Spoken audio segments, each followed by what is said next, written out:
Good morning students, NPS के online classes में आप सभी का स्वागत है। और आज हम बात करेंगे वीडियो नंबर 14 की आज हम बात करने वाले हैं। तो आप देखेंगे बेटा, इससे पहले की जो हमारी 2-3 वीडियोस आपके पास पहुंची, यानी कि वीडियो नंबर 11, 12 एंड 13, उस 11, 12, 13 वीडियो में, इन तीनों वीडियो में मैंने केवल और केवल एक ही टॉपिक पर डिस्कस किया है, विमा और विमा के पहले मात्रक। केवल ये 2 चीज़ें पढ़ाई है मैंने आपको, मात्रक और विमाएं। आ रही बात समझ में? तो देखो बेटा, हमने भौतिक राशियों का मात्रक ज्ञात करना सीखा अलग अलग पद्धतियों में। फिर हमने उन्हीं भौतिक राशियों का मात्रक के साथ साथ उनकी विमा ज्ञात करना सीखा। आप लोगों ने कमेंट में विमाएं भी निकाल के बताई हैं, बहुत अच्छा लगा, आनंद आया मेरे को। ऐसा लगा कि भाई वाकई में बच्चे मेहनत करें, लेकिन रिप्लाई कुछ एक बच्चे ही करते हैं, जिनके मोस्टली मैंने देखा है कि कुछ लोग बच्चे हैं जो कंटिन्यू करते हैं रिप्लाई, और मैं उनको भी रिप्लाई देता हूँ, थैंक्स बोलता हूँ उन लोगों के लिए। अरे बात समझ में? तो बड़ा अच्छा लगता है। इससे क्या होता है, कॉम्बिनेशन बैठता है। ठीक है, तो हम बात कर रहे हैं हमारे वीडियो नंबर 14 में। तो मैंने मात्रक और विमाएं पढ़ाई हैं। अब इसके बाद आज एक बहुत छोटा सा इम्पोर्टेंट टॉपिक मैं आपको पढ़ाऊंगा, तो आपको आराम से धीरे धीरे स्लोली उसको सुनना है और समझना है, मज़ा आएगा। ठीक है, चलिए। और भाई, जैसे जिस वीडियो में आप जिस टॉपिक को पढ़ रहे हो, तो आप कमेंट बॉक्स में बता तो दिया करो कि सर हमारे समझ में आया है, नहीं आया है, या सर कितना अच्छा समझ में आया है, आ रही बात समझ में, या फिर कहाँ कमी रह गई है। दैट मीन्स मैं अगली वीडियो में उसमें सुधार तो कर सकूं। तो आप कमेंट बॉक्स में बताया करो ज़रूर। आ रही बात समझ में? तो चलिए आज हम पढ़ने स्टार्ट करते हैं त्रुटि। आज का हमारा टॉपिक है त्रुटि, जिससे हम बोलते हैं एरर।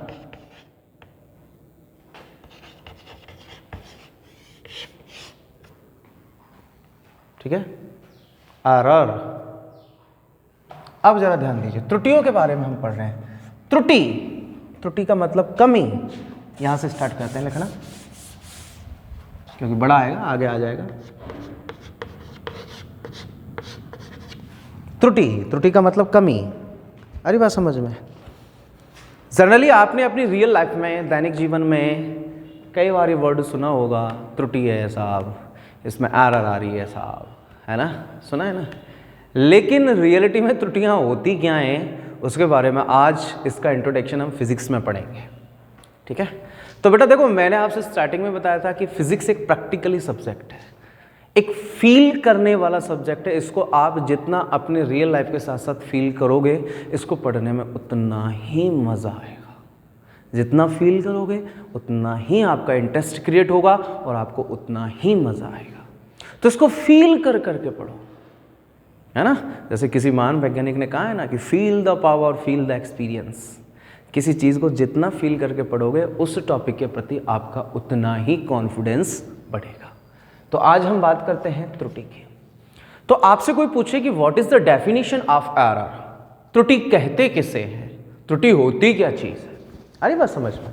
तो आपसे कोई पूछेगा त्रुटि क्या होती है, त्रुटि किसे कहते हैं, तो आप क्या जवाब दोगे?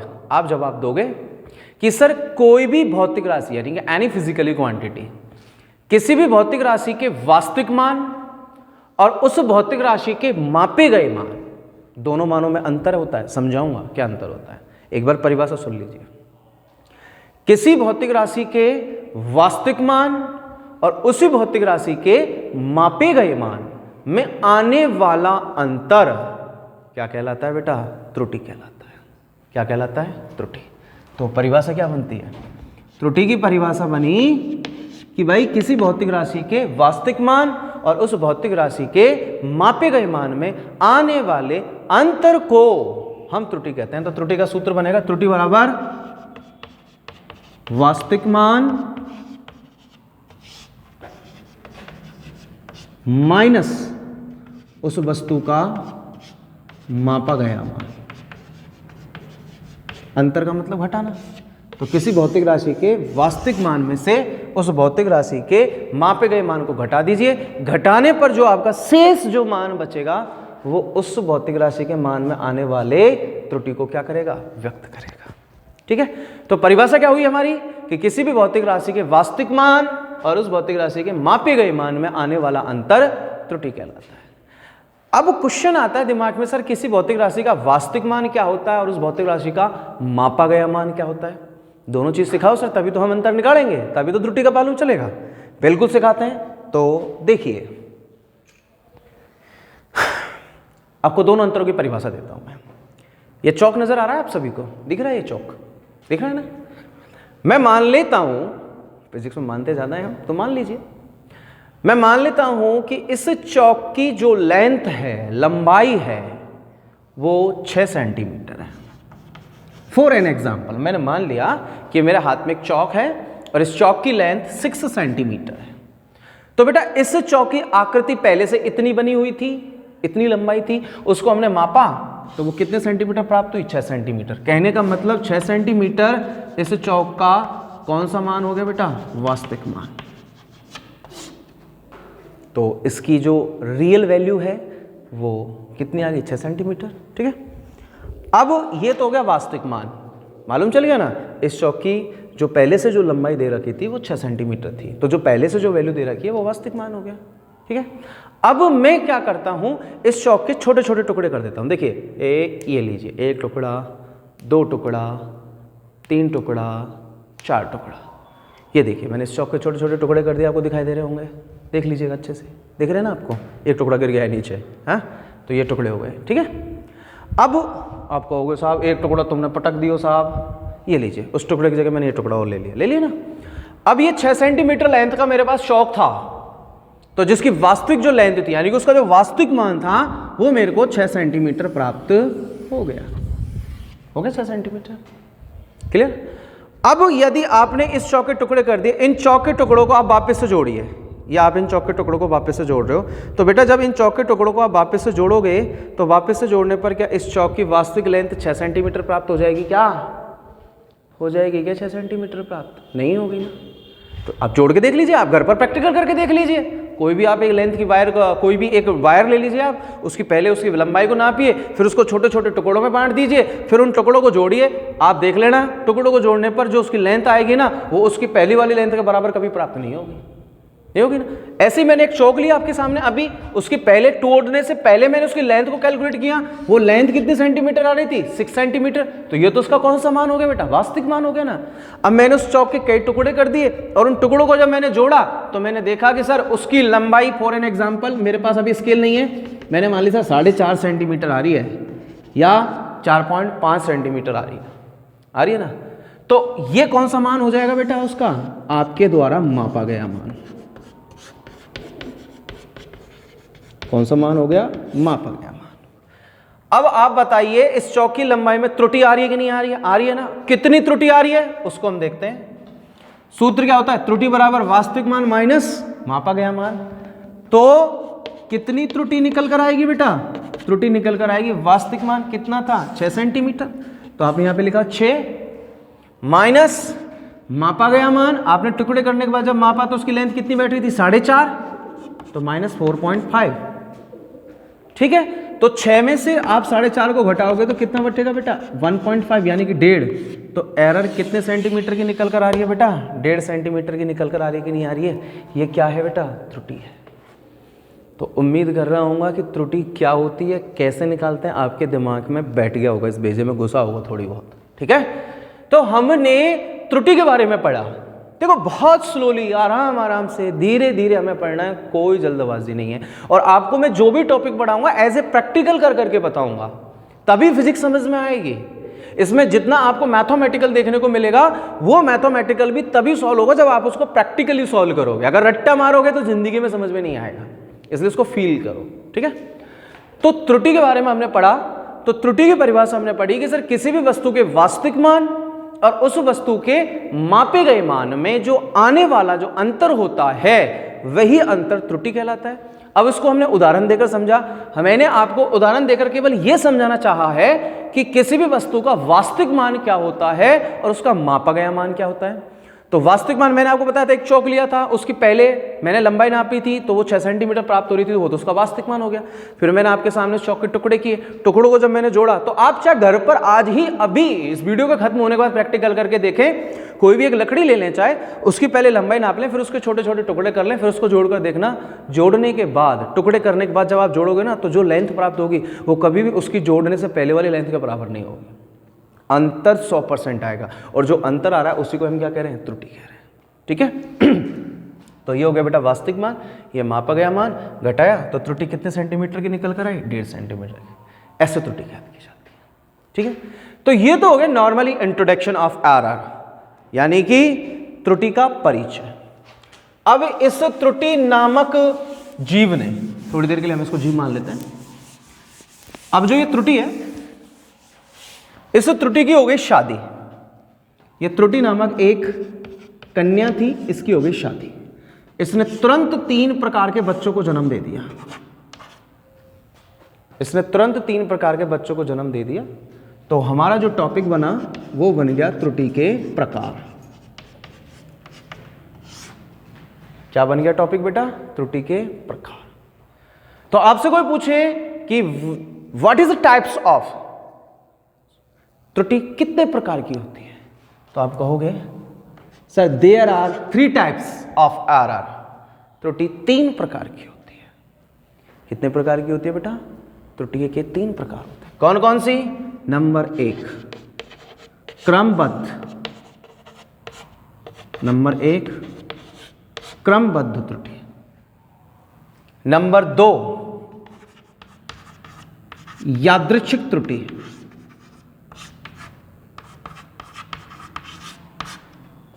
नंबर 3 स्थूल त्रुटि।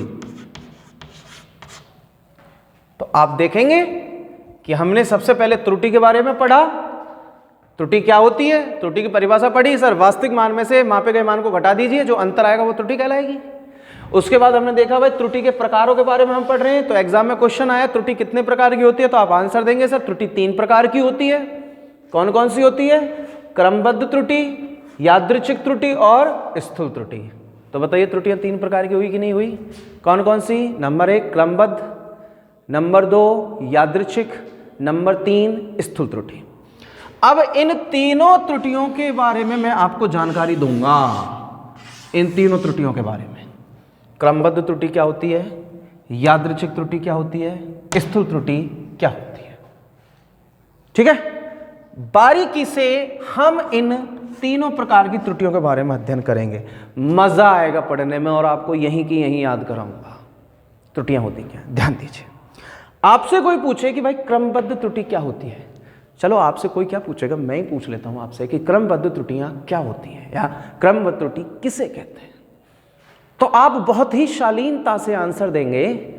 क्या आंसर देंगे कि सर क्रमबद्ध त्रुटियां वे त्रुटियां होती हैं जिनके उत्पन्न होने का कारण हमें ज्ञात होता है। अरे बस समझ में, तो परिभाषा क्या बन रही है, क्रमबद्ध त्रुटियां वे त्रुटियां होती हैं जिनके उत्पन्न होने का कारण हमें ज्ञात होता है। आ रही बात समझ में, कैसे ज्ञात करेंगे, हाँ आइए।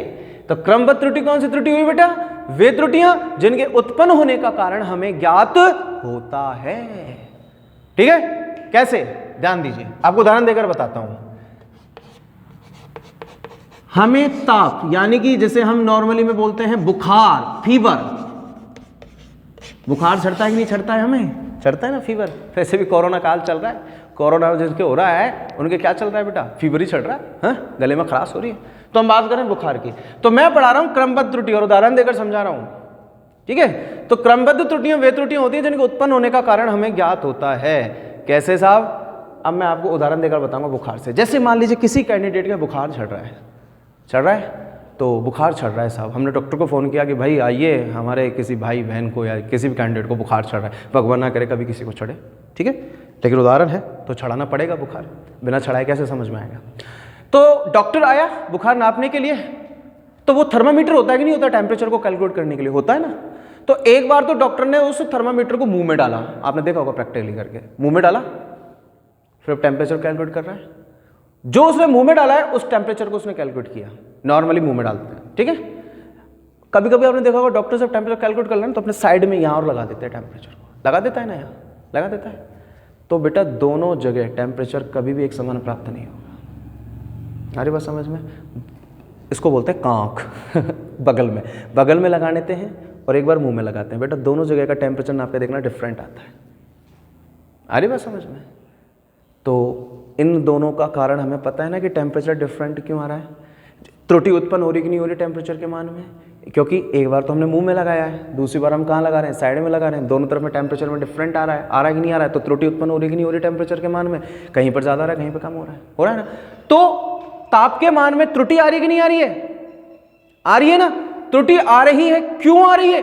कि सर अगर मैं एक ही जगह बगल में लगाता तो ताप का मान समान हो। जैसे एक बार आपने लगाया, आपने लगभग मान लीजिए 98 डिग्री सेल्सियस कैलकुलेट कर लिया, 98। दूसरी बार भी अगर इसी जगह लगाओगे आप तो 98 डिग्री सेल्सियस प्राप्त होगा। अगर आपने एक बार तो बगल में लगाया तो 98 हो गया, एक बार आपने मुंह में लगा दिया तो मुंह में लगाने पर कम प्राप्त होता है, लगभग 96 डिग्री सेल्सियस प्राप्त हो जाएगा। तो टेम्परेचर में डिफरेंट आ रहा है कि नहीं आ रहा है? आ रहा है ना। मेडिसिन उसी हिसाब से दी जाएंगी, हो सकता है कैंडिडेट ज्यादा बीमार हो जाए, ठीक है। तो ये जो ताप के मान में एरर आ रही है, हमें पता है ना कि अगर मैं यहीं पे लगाता तो सही आता, मैंने मुंह में लगा लिया। तो क्रमबद्ध त्रुटि उत्पन्न हो रही है कि नहीं हो रही है? अर्थात क्रमबद्ध त्रुटि वे त्रुटियां होती हैं जिनके उत्पन्न होने का कारण हमें ज्ञात होता है। Clear? With an example. Okay, ठीक है। अब हम बात करते हैं यादृच्छिक त्रुटि के बारे में। किसके बारे में बात करते हैं? यादृच्छिक त्रुटि के बारे में। यादृच्छिक त्रुटियां क्या होती हैं? यादृच्छिक त्रुटियां वे त्रुटियां होती हैं जो अनियमितताओं के कारण उत्पन्न होती हैं। किसके कारण उत्पन्न होती हैं? अनियमितताओं के कारण उत्पन्न होती हैं। अब गुरुजी अनियमितता क्या होती है भाई, यह है तो बताओ। एग्जाम में क्वेश्चन आ गया कि यादृच्छिक त्रुटि किसे कहते हैं, तो आप कहोगे सर यादृच्छिक त्रुटियां वे त्रुटियां होती हैं जो अनियमितताओं के कारण उत्पन्न होती हैं, बार बार किसी चीज को करने के कारण उत्पन्न होती है। कंटिन्यू बार बार करते जाओ, एक ही काम को बार बार करते जाओ, त्रुटि जो उत्पन्न होगी 100%, उससे हम कौन सी त्रुटि कहेंगे? यादृच्छिक त्रुटि। उदाहरण देकर समझाओ साहब, और ऐसा उदाहरण दूंगा आपको मजा आ जाएगा आपको, ठीक है ना। यादृच्छिक त्रुटि का तो पहले तो परिभाषा सुन लीजिए। यादृच्छिक त्रुटियां वे त्रुटियां होती हैं जो अनियमितताओं के कारण उत्पन्न होती हैं, ठीक है ना, जिसमें क्या आती हैं? अनियमितताएं आती हैं, ठीक है। कैसे? ध्यान दीजिए, मैं बहुत शानदार एग्जांपल दे रहा हूं। जैसे कि हमारे घरों में दूध होता है सभी के पास, हम दूध को बेचने जाते हैं, डेयरी पर जाते हैं ना।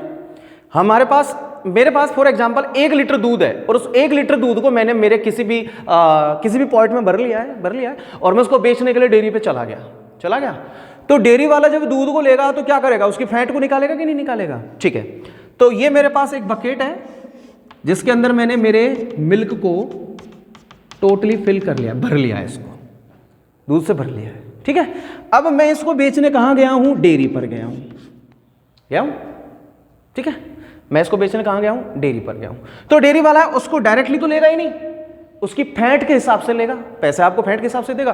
तो डेयरी वाले ने एक बार फैट निकाली, फॉर एग्जांपल आपकी फैट आ गई साहब 45 आ गई।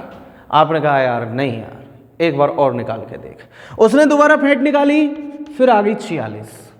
आप फिर भी संतुष्ट नहीं हुए, आपने कहा यार एक बार और फैट निकाल भाई। तो आपने फिर तिबारा फैट निकाली तो आपकी फैट आई 42। कितनी आई? 42। दूध तो एक ही था ना, एक ही दूध। आपने क्या किया है? उस दूध की फैट निकालने में अनियमितताएं लाई कि नहीं लाई? कैसे? पहले आपने निकाली जब 45 आई, फिर दोबारा आपने उसी फैट को निकाला 46 लाई, फिर दोबारा आपने उसी दूध की फैट निकाली 42 आई। तो आप एक ही चीज पर बार बार परीक्षण ले रहे हो कि नहीं ले रहे हो? ले रहे हो ना। परीक्षण ले रहे हो तो ऑब्वियस सी बात है त्रुटि आ रही है कि नहीं आ रही? आ रही है, सीधी सी बात है। पहले 45 आ रही थी, आपके दिमाग में लालच आया, आपके माइंड में लालच आया, आपने कहा एक बार और निकालो, 46 आई, फिर आपके दिमाग में और लालच आया, आपने कहा भाई एक बार और निकाल, फिर घट के साला कितनी रह गई? 42 रह गई है। आ रही है ना। तो त्रुटि उत्पन्न हो रही है कि नहीं हो रही है? 46 से डायरेक्टली 42, कितना अंतर आ रहा है? 4 फैट का अंतर आ रहा है कि नहीं आ रहा है? आ रहा है ना। तो ये अनियमितता ही तो है। एक चीज पर आपने बार बार परीक्षण किया, परीक्षण का मतलब एक ही चीज पर आपने बार बार प्रयोग किया है, अनियमितताएं ला रहे हो, तो कौन सी त्रुटि उत्पन्न होगी? यादृच्छिक त्रुटि। समझ में आया? यादृच्छिक त्रुटि क्या होती है? तो यादृच्छिक त्रुटियां वे त्रुटियां होती हैं जो अनियमितताओं के कारण उत्पन्न होती हैं, ठीक है। ओके। थर्ड, स्थूल त्रुटि। स्थूल त्रुटि इस दुनिया की सबसे सीधी त्रुटि है। स्थूल त्रुटियां वे त्रुटियां होती हैं जिनका उत्पन्न होने के कारण हम स्वयं होते हैं, जिनके उत्पन्न होने के कारण हम स्वयं होते हैं, जिसको हम भौतिकी में बोलते हैं प्रेक्षक। प्रेक्षक यानी कि जो कार्य कर रहा है या जो प्रयोग को कर रहा है उसको हम प्रेक्षक बोलते हैं, यानी कि हम। अब हमारी जगह कोई मशीनरी भी हो सकती है, ठीक है।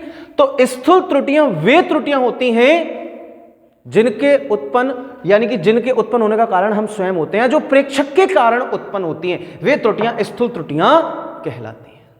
आ रही बात समझ में? ठीक है। कैसे कि मान लीजिए मेरे को अब स्थूल त्रुटि को उदाहरण देकर बताओ सर, तो स्थूल त्रुटि की परिभाषा क्या हुई कि स्थूल त्रुटियां वे त्रुटियां होती हैं जिनको उत्पन्न करने का कारण कौन होता है? प्रेक्षक होता है, या हम स्वयं होते हैं, या कोई भी मशीनरी, यानी कि जो भी कैंडिडेट कार्य कर रहा है, जो भी मशीनरी कार्य कर रही है वो प्रेक्षक है। तो स्थूल त्रुटि क्या हुई? स्थूल त्रुटि वो त्रुटि हुई जिसको उत्पन्न करने का कारण प्रेक्षक होता है। उदाहरण देकर बताऊं आपको? ठीक है, मेरे पास मान लीजिए कोई भी एक शीट है, उस शीट पे मुझे नंबर चढ़ाने हैं, ठीक है। यहां पे मैंने रोल नंबर लिखा है, यहां पे मार्क्स है, ठीक है। तो मैंने लिखा भाई रोल नंबर 101, रोल नंबर 101 के 5 नंबर, 102 के 6 नंबर, 103 के 8 नंबर, ठीक है ना।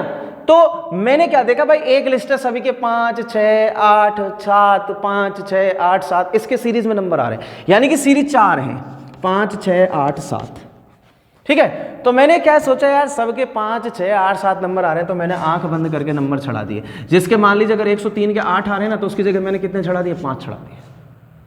अगर मान लीजिए 109 रोल नंबर के 7 नंबर आ रहे हैं, मैंने उसकी जगह क्या चढ़ा दिए? 8 चढ़ा दिए। तो ये किसकी गड़बड़ी के कारण हुआ है? मेरी गड़बड़ी के कारण ही तो हुआ है ना, हुआ है ना। तो ये कौन सी त्रुटि हो गई? स्थूल त्रुटि हुई कि नहीं हुई बेटा? हुई ना स्थूल त्रुटि?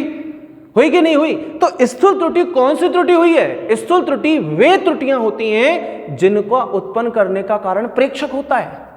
वे त्रुटियां क्या होती हैं? स्थूल त्रुटियां। तो देखो बेटा, आज हमने एक नॉर्मल सा छोटा सा थ्योरेटिकल टॉपिक पढ़ा है, हालांकि थ्योरेटिकल नहीं है, इसमें बहुत बड़ी मैथमेटिकली कैलकुलेशन होंगी, लेकिन वो समझ में आएंगी दावे के साथ, गारंटी लेता हूं मैं। अगर आपने ढंग से देखा, दावे के साथ सब कुछ समझाऊंगा मैं आपको, मजा आएगा पढ़ने में। तो आज मैंने छोटा सा टॉपिक लिया था त्रुटि। तो मैंने आपको बताया कि त्रुटि होती क्या चीज है, त्रुटि की परिभाषा मैंने आपको बताई। उसके बाद हमने त्रुटि की शादी करा दी थी। तो त्रुटि के 3 बच्चे हो गए जो त्रुटि का प्रकार बन रहे हैं। पहले क्रमबद्ध त्रुटि, दूसरी यादृच्छिक त्रुटि और तीसरी स्थूल त्रुटि। क्रमबद्ध त्रुटियां वे त्रुटियां जिनके उत्पन्न होने का कारण हमें ज्ञात होता है। यादृच्छिक त्रुटियां जो कि अनियमितताओं के कारण उत्पन्न होती हैं। स्थूल त्रुटियां जिनके उत्पन्न होने के कारण कौन होता है? प्रेक्षक होता है। विद एग्जाम्पल दिए। तो एक बार ये जो थोड़ा सा मैंने रफ वर्क किया ना, आप इसका स्क्रीनशॉट ले लो। जब भी कभी आप देखोगे ना, तो आपको एक बार में समझ में आ जाएगा, ठीक है।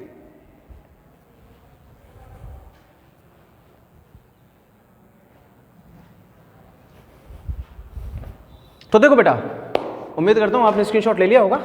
अब हम इसके बाद अन्य निरपेक्ष त्रुटि, आपेक्षिक त्रुटि, प्रतिशत त्रुटि, इन सभी के बारे में जो चर्चा करेंगे वो अगली वीडियो में करेंगे। तब तक के लिए धन्यवाद। Okay, welcome.